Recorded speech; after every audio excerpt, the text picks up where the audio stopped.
yeah, NBA Straya, how are you going? Hey, going? You're right, you should be. What is that, Jim? Well, it's Wednesday, December 10. The year's done. Pack her up, boys. You're all done. Seriously, it's hump day, which means it's the end of the week. You don't have to do any work Thursday, Friday. Who cares about that? It's also December. We're all doing Christmas parties. You don't have to work. It's fine. February, you will pick up the slack. She'll be right. You've got it on your mate Jim's advice. Off you go. Tell your boss that. Hey, it's NBA Straya's best and worst of the day, NBA Cup edition. I'm your host, James Clements, here in Larry Armour Studios. Let's start today's show with the... What's it called, Jim? Oh, is it a daily whip around, man? Yes, it is. There's very little news because the rest of the NBA is right. Giannis is injured. Don't know what's going on with Zion. It's all a bit of a mess. We have the NBA Cup quarterfinals. Wemby has already been ruled out for the Lakers-San Antonio game tomorrow. So that's actually kind of big news for the Spurs, obviously. They have been playing without him for 3 weeks, but that's okay.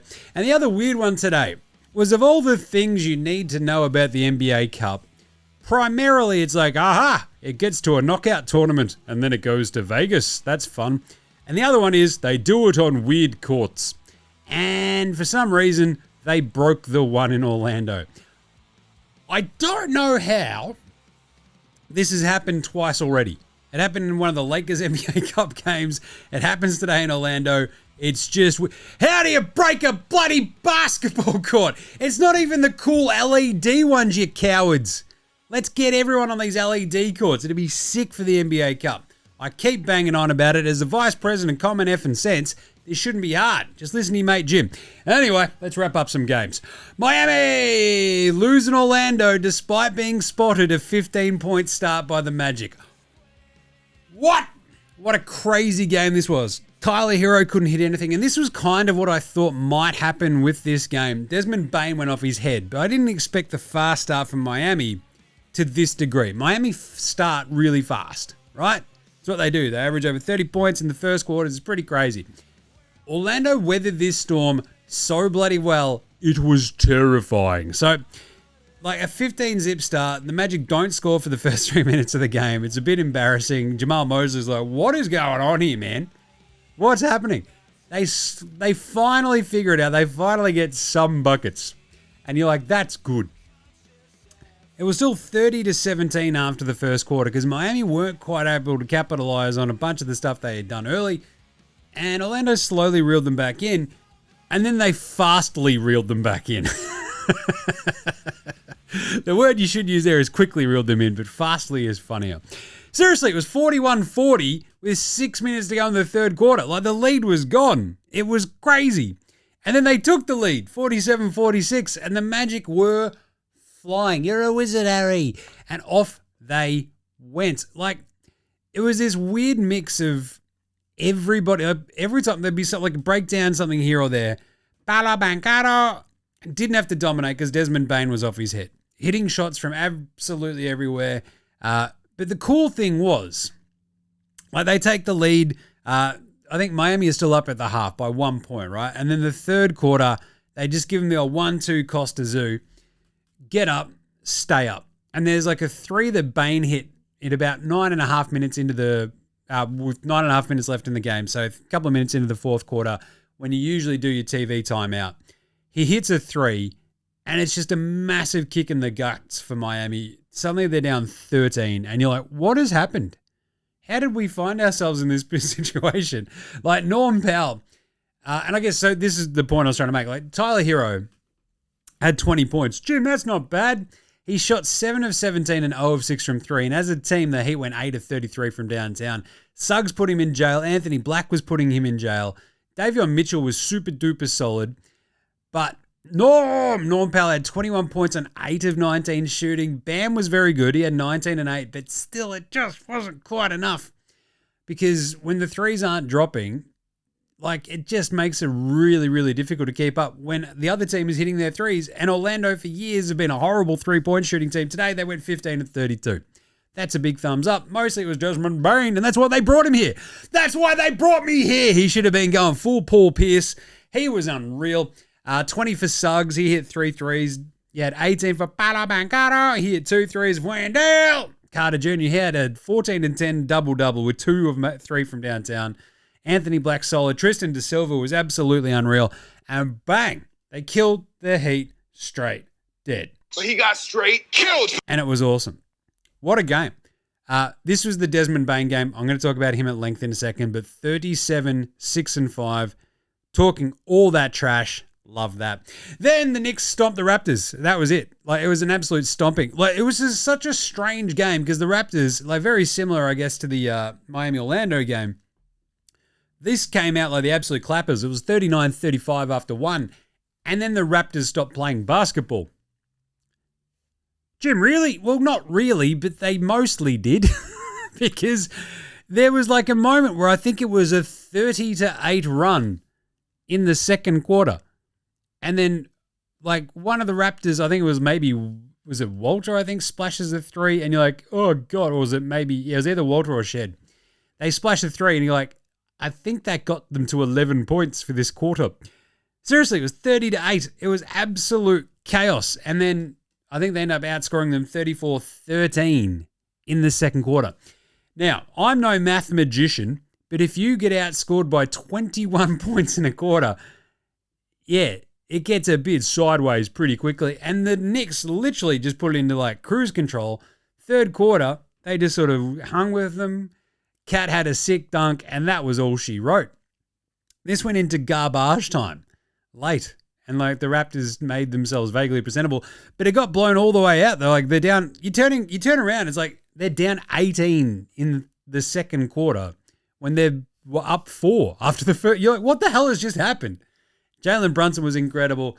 Cat was fantastic. They couldn't do anything defensively. I guess the big problem was like Scotty Barnes couldn't hit his shot. And Mamu couldn't hit his shot. It was just all brutal. Whereas 35 from Brunson, 21 from Josh, 14 and 16 from Karl Anthony Towns. He was dominating. That was a fun one. Knicks absolutely stomping 117-101 in the end, and it was all that second quarter, right? So 31 from the notorious BI3, Brandon Spindles Ingram. He was really good. It just was not enough when they don't have RJ Barrett, Emmanuel Quickley and co. It just gets bloody tough on the ground there, Jim. Yes, it does. So who was the NBA Straya Approved Performance of the Night, Jim? That's not a knife. That's a knife. With all due respect to Kevin McCullough Jr. No. Jalen Brunson, the 35, 13 and 19 shooting, 6 and 9. Nice. From 3. 4 assists, 3 rebounds. It's got to go to Desmond Bane. This is why they brought me here, he screams. 37 points. The way that the Magic did not panic in this game was amazing. I loved it. Because they're just like, Bane doesn't seem worried. And he's like, I'm not worried. I'm basically a bowling ball with arms and legs. Check this out. And off he went. 6 and 9 as well for him. Nice. From 3. And he also 14 and 24 from the floor. Awesome game. But really, I think with a young team like Orlando, bringing in a vet like Bane, whose job is hit threes, kick ass, take names, just help us like hit to this point that we weren't able to hit prior with Franz and Palo and Jalen Suggs. And Bane just gave them such belief that it was awesome to watch. So yeah, that's the NBA Straya Approved Performance tonight. Jalen Brunson basically did the same thing as well, so honorable mention to him. Who was Spud of the Night? Spud, Spud, Spud, Spud, Spud, Spud, Spud, Spud, Spud, Spud, Spud, Spud, it is Spud of the Night. Spud of the Night. 6 of 18 for Scotty Barnes. It was tough to watch. He missed a 3 early, and you're like, come on, you should hit that one. He ends up 1 of 6 from downtown. It's brutal.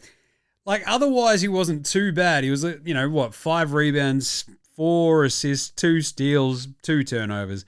But in a game like this, against the Knicks, you need him to step to this point where he is a real deal threat on offense. And he couldn't quite get there. Without RJ, without IQ, he just wasn't quite up to it. 7 of 17 for There Goes My Hero. Tyler Hero, 0 of 6 from deep. Brutal. You had Simon there from there, go for 8 minutes, 0 of 5 shooting. He's not shy as our Simone. I think we also had an 0 of 3 showing from Grady Dick. Not great. He's had a horrible year. In 8 minutes, he was a minus 11. Absolutely brutal. And nobody shot the magic number, which is a shame. Who's old mate no mates, though? Old mate no mates. Old mate no mates. Old mate no mates. Old mate no mates. Old mate no mates. Who's got no mates today? I mean, it must suck to play against Desmond Bane, right? He's the most annoying dude in the world. Like, Norm Powell's like, should I fight this guy? Like, even his coach, Jamal Moses, is like, oi, Desmond, stop yelling and screaming and carrying on like a pork chop. We've won the game. Don't get suspended, you dummy. I mean, we saw it the other day when he piffed the ball at OG Anunoby. Like, what a prick. It's some old mate, no mates vibes. But my favorite old mate, no mates from today is probably the other Mitch Robinson. He went 2 of 8 at the free throw line. Geez, Jim, that seems like a lot of free throws. Yes, because they went hacker Mitch. And a lot of this, like, it's such an old mate, no mate situation when you're the me, right? Oh no, they're doing hacker me. I better hit some of these free throws. He was like traveling on like an 18% for the year. So the hack a Mitch is the right play. Trying to just, stop the momentum of the Knicks. And he goes 2 of 8. That is going to be the most ultimate old mate, no mate situation, I reckon, in basketball, right? Unless like you short circuit a game winning play, maybe you tip in a basket and you lose the game. But like the hacker me, it's all on you. And like the rest of your team's like, oh, here we go. Idiot boy's going to miss a bunch of bloody free throws. Just practice your free throws, Jim. I'm like, oh, maybe I will. I won't because I'm lazy. Right? It's so brutal. If you're the one guy out there, the rest of your team's like, come on, Mitch, you can do it. We believe in, here we go. He's missed another one. Like, it's got to be so lonely out there. So lonely. But anyway, tough one for Mitch Robinson, a bit of old mate, no mates. But hey, they won the game. Didn't matter in the end. Pantsing of the night. Fatty fat. Karl Anthony Towns swatted Karl Anthony Towns swatted a Scotty Barnes layup into like the 7th row. He's like, get that shit out here. And it's like, that's a bit full on from Zesty Cat, isn't it? Because usually it's like, oh my God, get that out of here. Right? That's usually the Cat vibe. He went full, get that shit out here. And you're like, damn, Knicks aren't losing tonight. It was also such a pantsing on Scotty Barnes, who thought he could sort of bounce his shoulder into Cat, give himself enough room to lay it up. It's like, go to the bucket even harder, you idiot. Because Cat's like, I haven't jumped yet. Now I'm jumping. Wha-bang! Get that out of here. And the other one was Agbaji got Karl Anthony Towns later. I love a good small on big swat.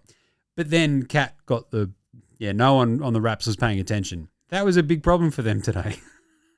It gave them 3 chances on that one possession. After the block, he missed another one, got the rebound, put it back up and in. You're like, bloody hell. Raptors have got no chance in this one. That was a pantsing. And finally, better than Lonzo Ball, Bronny James and Ben Simmons today. Lonzo was the best player in high school. He was the best player in college. You think he'll get to the pros and be like, I made it to the pros, now I can be average. We're coming for everybody. Coming for everybody. I don't know. There was like a pretty fun, as I said, Kevin McCullough Jr. hit 1-3. It was pretty gnarly. Good on him. But Anthony Black, 10, 3, and 7. He shot 5 of 15 from the floor, which is a fitting tribute to Lonzo, I guess. But as I keep calling him like taller, better Lonzo Ball, he was really good defensively. And I love this combination of like, we could have Suggs and Anthony Black out there try and score on us, Miami. And Miami did from the get-go. They readjusted and then just put the clamps on them the rest of the way. Awesome to watch. But my favorite is probably Tristan Aravinda de Silva. 11, 7, and 2, but he hit some big buckets in like the 3rd and the 4th quarters where you're like, oh, that helps. If Tristan de Silva's going to do that, I think the Magic are going to win. And they did. I love him. Like, he's like basically, hey, can we get Jonathan Isaac, but he doesn't annoy everybody? And Tristan de Silva's like, hello. You're like, this is great. I love this guy. All right, there you go. That's all of the games from today. What are we going to do about tomorrow?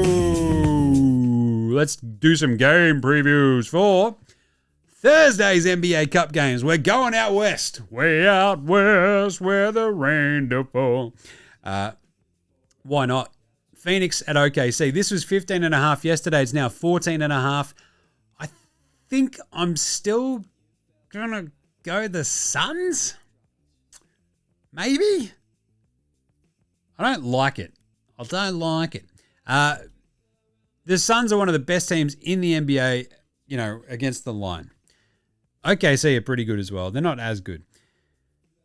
It does kind of feel like no one's beating OKC at the moment. Like they've just won all of their games. They're 23-1. And the one game that they did lose, they were they just coughed up a lead and lost to Portland out of absolutely nowhere. Phoenix plus 14.5. I think they can do enough to keep it within spitting distance. I think OKC still smash them, but they win by maybe 10, 12 points, something like that. My fear with this is that OKC, just like, verbal meme, it's the leaning forward with the game controller going, oh, now we're paying attention, and they beat them by 30. Right? That's my worry about this one. Because you think about this, we did the big breakdown on yesterday's show about offense versus defense. Like the fact that OKC is the top defense in the NBA, fifth best offense. It's chaos. And Phoenix have been super solid. We get that. But without Devin Booker, it feels like their ceiling is substantially lowered. So OKC win. I think Phoenix can just do enough to cover and make it a game. That's kind of what Phoenix have been doing. So let's go that. I don't feel great about that one. I feel a little bit better about the Lakers-Spurs one, though. Without Wemby, I think the Lakers will be a little bit too good. This was 4.5 yesterday. It's now 5.5 in favor of the Lakers. I think they do okay against the Spurs in terms of their wings, the size of the Lakers, between Reeves, Luka, and LeBron. I think they do enough. I think there's enough offense there to just short-circuit San Antonio a little bit. Spurs are good. They've got Castle back. They've got Harper back. They've got Fox. You've got your dudes. I just don't know if they'll have enough to actually just keep up with LeBron and Luka and Reeves. So I'm going to go the Lakers. I think their offense will be a little bit too good for the Spurs in this one. And at home, Adam Silver, we know that he's had to go, Jim, we want to make the NBA Cup a success. So, okay. How do you do that?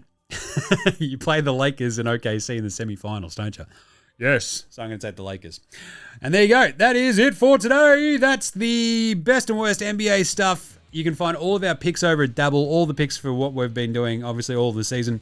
You can hit up using the link in our show description or in our social bios. Use the code NBA Straya. It's all there. But either way, you can check out the rest of the stuff. We'll do another best and worst of the NBA for tomorrow to wrap up those games for you. And then on Friday, we'll have a big sort of weekend set up for the rest of everything else. So there you go. You can tune into NBA Straya every day for everything NBA. Subscribe or I will fight you. This is NBA Straya saying, look, love your guts. Look after yourselves, would you? And later, Hosen.